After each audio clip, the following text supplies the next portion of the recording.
If I could pick a single winning class this phase, it would have to be the Mage. They're currently the highest DPS in the game, a monster in PvP, and their healing spec is finally fleshed out. There are a million reasons why you'd want to play one, but regardless of why, let's focus on the how, and that starts with leveling one up. Remember to subscribe if you haven't already. I hate asking all the time, but if I don't, everybody forgets. If you're starting from level 1, you're going to want to check out my 1 to 25 Mage Guide video. Everything in that video is pretty much exactly the same, except for one pretty major change in that all AoE healing, including the healing from Living Flame, is now reduced by 80%. So you can no longer just completely face tank the mobs with Temporal Beacon up. However, at level 26 we get our first rank Icona Cold, so instead of tanking the mobs, we can just use that to endlessly slow them and run around in circles so that way they don't hit us. In order to slow things forever with Icona Cold, we'll need points in the Permafrost talent in the second row of the Frost tree. That way the slow lasts longer than the 10-second cooldown of the spell, and you can reapply it before it falls off. So while this talent isn't mandatory, it does give you endless control over the mobs, but you can run other talents depending on what you like and what you're doing, so we'll just go over the options. Arcane is super solid for dungeons because of clear casting. The biggest thing that slows you down in there is having to drink, and you can just spam rank 1 Arcane Explosion, and then whenever you get a proc, channel a full max rank Blizzard. It's the best spec of AoE because of AoE spells' high mana cost if you don't need to control the mobs. But even if you do, you could still go grab Permafrost and then abandon the rest of the Frost tree and just go down Arcane. The only real big weakness to Arcane is that its single target is really mediocre, and so if you have to kill things one at a time, it's not the best. Fire is probably the best single target spec, and let me explain why. If you have zero interest in AoEing, it's a great option for multiple reasons. And a huge one is the Burning Soul talent, giving you 70%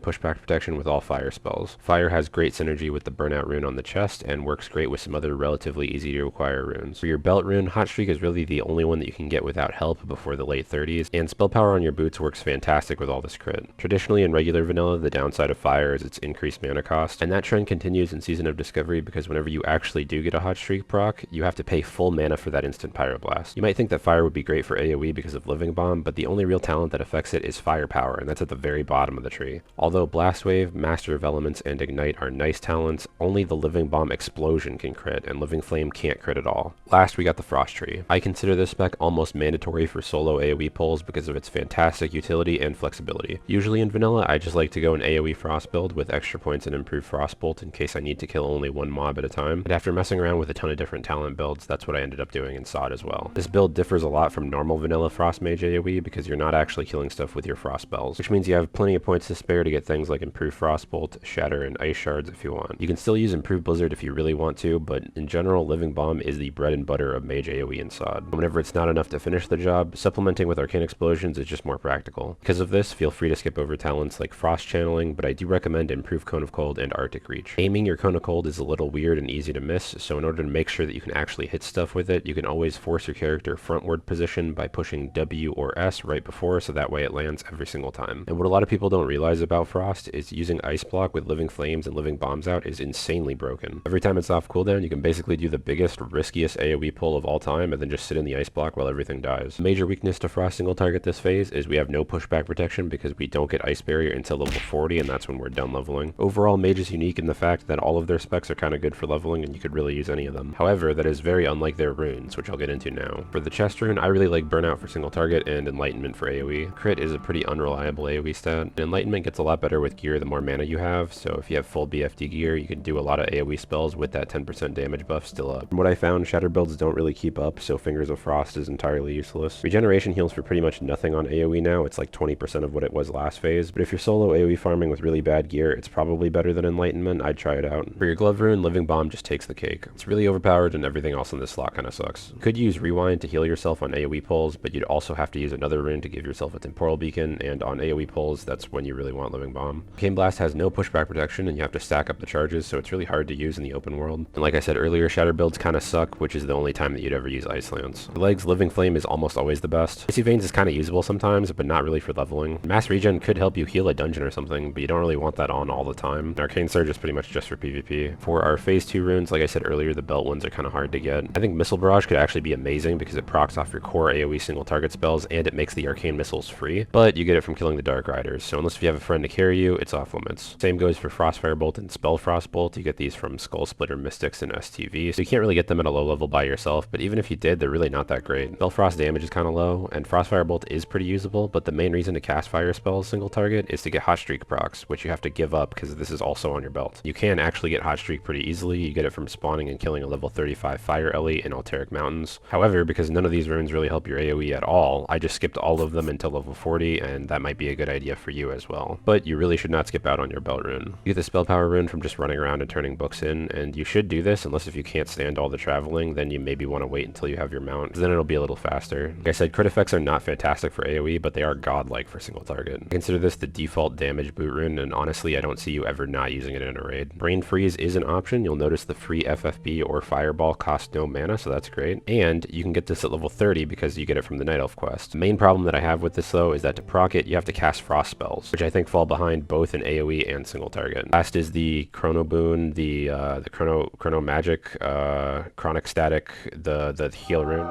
Get the heal rune from Thousand Needles, and you might be able to solo it. I couldn't really figure it out. I hate these kind of things, and so you can see this little gnome is helping me out. You can get this really early, and it's actually very, very nice to have. It allows you to do much riskier AoE pulls because you can precast it, drink back the mana, and then activate the heal while you're in the middle of pulling. Since this is a direct heal, I assume it does work with Amplify Magic, so keep that on you if you're using it. You could also probably easily heal a dungeon just with this one spell and wanding, although I think you'd be better off DPSing them. I find this rune very underrated in solo play, and it really exceeded my expectations. I found myself using it all the time. As far as skill progression goes, like I said, there's Cone of Cold at 26, there's a Blizzard rank 2 and Mana Gem at 28, 100 Water that lets you make 25 Water, and Arcane Explosion rank 3 at level 30, Cone of Cold rank 2 at 34 along with Mage Armor, Blizzard rank 3 at 36, and Arcane Explosion rank 4, and another Mana Gem at level 38. If you're just solo AoEing, you can skip a lot of this stuff, like you can skip the Blizzard rank, you can not train at 32 and stuff like that. You can always quest, solo or dungeon AoE farm, and do BFD on cooldown. If you do dungeons, try and find a really good group full of other AoE DPS and then convince them to go for hours. And for questing and solo AoE farming, you can use the Rested XP add-on to tell you where to go. After level 22, you do have to pay for it, and you can use code KIPSO for a discount. However, it's far from necessary to know the solo AoE spots. You can just look them up like the Arathi farms. The only real problem is these places being crowded. Because of this, it will greatly benefit you to level your mage on times that are unusual for your server, like 4 in the morning on a Wednesday or something like that. But still, because of Blizzard's epic layering technology, there's pretty much zero chance that you're going to be alone. You can also go the Frost build in quest and pull everything with living bombs and cone kite them. But even if you're really good at doing this, it's kind of slow just because there's so many other people out questing right now with the XP buff out. And just like Vanilla Mage, you can solo any group quest as long as you can kite and slow the elites. And you can even just straight up solo some dungeons, so look into doing that. Every leveling technique has its downsides. I personally get really frustrated with pugging dungeons. You'd spend forever looking for a tank, and then that tank doesn't even hold aggro anyway. You might have an easier time finding better tanks on Alliance, since Paladins have great AoE threat just spamming Consecrate. But I just decided to mostly solo AoE, and it's really not that bad. If you've done this at any other point in WoW, it's really similar, but if you're brand new to it, I suggest starting at the Hillsbred and Arathi farm areas. The reason you want to pick a farm is because these have fences that you can easily jump back and forth over a million times while your living bombs go off. And I think this is even easier to learn than the old school traditional improved Blizzard methods back in the day, so there's no better time to start than now. If you do want to spam dungeons with pugs, I highly recommend being Frostspec just to make things easier for your group, keeping the mobs contained and having a lot more control. It can make the pulls a lot cleaner and smooth things out if your group is struggling. Then if you actually do find a really good group, you can just respec a clear casting spec then if you want. The group is going to want to take a break to vendor eventually, and so you can just do it then. And with the low respec cost, this is going to cost you at most 2 gold, which you could easily make back in the dungeons while doing this. If you are traveling a lot, to pick up the books for the Icy Vein and Spell Power runes, you can do the Sleeping Bag quest at the same time. Mage is a great class to have the Sleeping Bag on because you can make a Rested XP anywhere, and then you're able to use the Scroll of Liminal Passage. Also, mages have Blink, which people really underestimate as a long distance movement ability. It's pretty good, it saves you a lot of time. And on top of that, we can teleport to cities, so if you feel like turning your brain off for a while, you can run around and do those. If you want any of the weak ores that I'm using, you can find them in the Discord link in the description, and I'm using iMorph to look different a lot, and I have a video on how to do it here. I'll add a card, but you can also just search my channel for iMorph. I made it for Wrath of the Lich King, but it still works the same in SoD. In summary, the mage is not only extremely powerful, but also versatile. It's usually my recommendation for new players, and with the meta of Phase 2 being heavily mage focused, it's an even better idea to pick up the class right now. In my opinion, the devs are not doing a great job at marketing the good reasons to play mage this phase. Instead of there being some crazy new overpowered rune or something like that, what makes this phase good is mostly just the armor values of the Gnomer bosses, and the devs didn't exactly advertise that to us. While that goes for all casters, mage PvP in vanilla is already amazing, but there's also really nothing special in SoD that makes it that much insanely better other than maybe the healing abilities, which aren't super exciting.